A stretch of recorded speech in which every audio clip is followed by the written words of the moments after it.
Happy Sunday morning, everybody.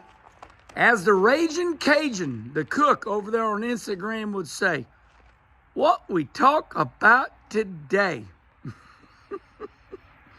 Well, this is an easy one. Last night, I'm watching the dirt race out there at Ventura.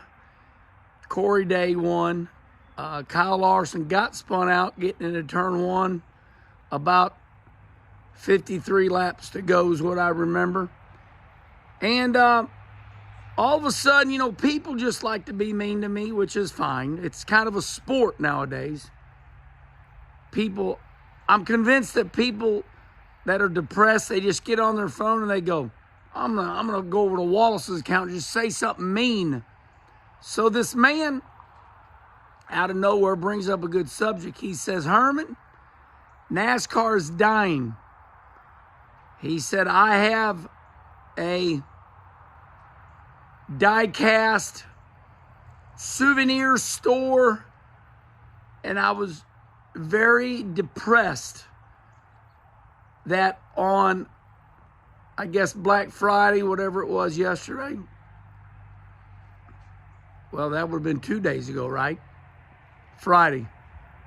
He said, nobody come into my store, and maybe the people that did, all they did was buy two Joey Logano championship hats. I thought to myself, well, ain't that funny? Because supposedly nobody likes Joey Logano because he won. But I don't like the way he won. So the conversation at hand is a long one. I'm going to try to make it as quick as I can. Whatever happened to souvenirs? You buy a hat and a t-shirt, that's not a souvenir. That's clothing. Respond right here if you think I'm wrong about that. But when you buy a hoodie, if you ever buy a coffee with Kenny shirt, you buy anything like that, that's clothing. NASCAR souvenirs and diecast. That business went to hell in a handbasket. And here's why. Because they lied to you. What they did was they make a Dale Earnhardt diecast, and boy, you're all excited you got that Dale Earnhardt diecast, and they'd say, this is only one of 10,000. Well, what would happen? Them souvenir companies, they'd get greedy, and they'd make more. And, you're sitting there thinking, I've got one of 10,000 Dale Sr. diecast, the one that he won, one of those big races in, and all of a sudden you look up a year or two later, and hell, they made 200,000 of them. Now that diecast is not worth anything. I got a friend that I basically lived 27 years around, Charlie Springs and Trish. I know y'all going to hear about this. Charlie and Trish, I miss y'all, love you guys. They lived right across the street from me, down there in Charlotte, North Carolina. You'd go in their living room, and there would be almost thousands, not hundreds, thousands of diecast. They would buy the bubble pack. They had a living room that was made of good wood. Instead of sheetrock, it was wood, like good, the walls were wood. And they would take those bubble packs. And Charlie and Trish, they loved racing so much that they would staple those bubble packs. And I remember Charlie saying, it's going to be worth a lot of money one day. I got a lot of friends and fans say, boy, this is going to be worth a lot of money one day. And all of a sudden, it was worth nothing. Hell, I remember when people would have NASCAR souvenir stores. And that's what that man had. He had a souvenir store, and he was so depressed. And you know how I responded to him 2 days ago on Friday? I said, I am so sorry, buddy. I love you. Put a little heart next to it. Now, remember, this man was coming at me. He wanted to be mean to me.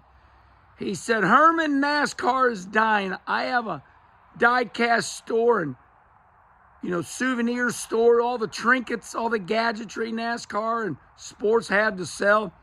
This is a brave man. As Roger Penske said, be careful having all your portfolio in brick and mortar. In other words, be careful investing in brick and mortar. Now, a home is an investment. This is an investment. They nickname it brick and mortar. But if you're going to go rent a store to sell souvenir diecast, there was a day that worked. Those days are gone. Because the souvenir industry themselves, they got greedy and they killed it. It wasn't NASCAR. That was not NASCAR's fault. So what I would say to that man is, I love you. And you know what happened? Thousands of people started getting online, telling that man. And they were all very nice. It became a nice conversation because I told him, I said, I am so sorry. I love you. And everybody's like, buddy, you know better than having a souvenir store for NASCAR. Those days of collecting all that gadgetry, it's over. Now, they still got that diecast.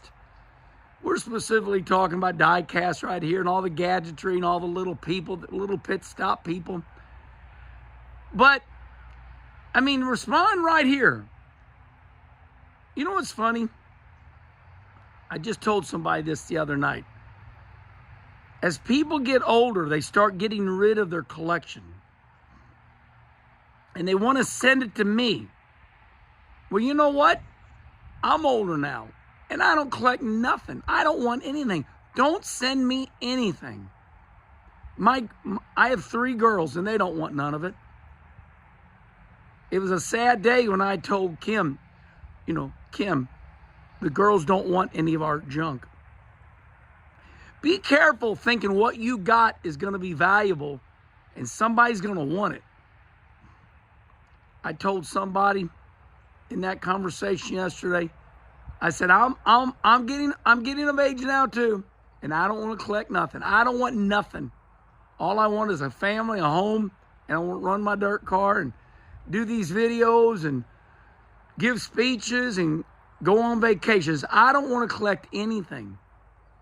So the days of diecast and collecting things and having souvenir stores, they're gone. Now, you're gonna have some collectors out there still to this day. And listen, I got a pile in there that I got to sign right now. But they're basically die-cast cards, C-A-R-D-S. Believe it or not, it's like all this Fortnite stuff and all these kids. You know what's still going good? Collector cards, not the die-cast. I still to this day sign lots of cards like Panini America. But the day of collecting all that souvenir, those die-cast people, they destroyed it. Oh, you've got one of 500. Come to find out, it's one of 100,000. I know you all got lots of die-cast story. Tell me your story right here.